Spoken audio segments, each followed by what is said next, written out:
السلام علیکم ورحمۃ اللہ وبرکاتہ۔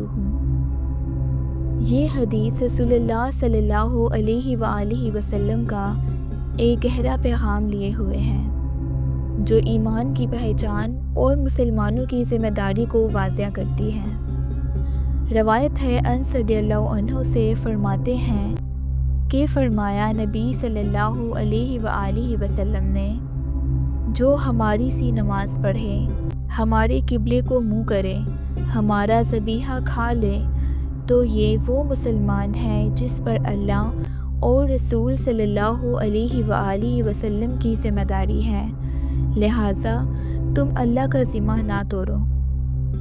وضاحت: یہ حدیث ایمان کی عملی علامات کو بیان کرتی ہے۔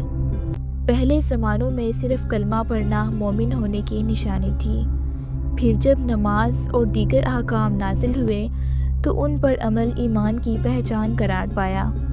مدینہ منورہ میں منافقین موجود تھے جو کلمہ اور نماز تو ادا کرتے تھے لیکن دل سے ایمان نہیں لائے تھے۔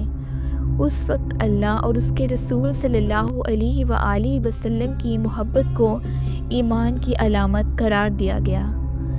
اس حدیث کا مقصد یہ ہے کہ جو شخص نماز قائم کرے، قبلے کی طرف رخ کرے اور مسلمانوں کا ذبیحہ کھائے، وہ اللہ اور اس کے رسول صلی اللہ علیہ وآلہ وسلم کی پناہ میں ہے۔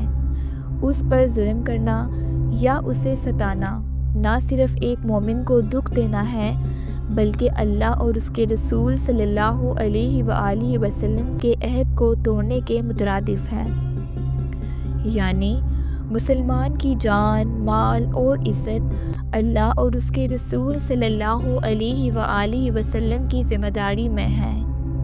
اس لیے کسی مومن کو ستانا، اس پر زیادتی کرنا یا اسے نقصان پہنچانا ایمان کے خلاف اور بڑی خیانت ہے۔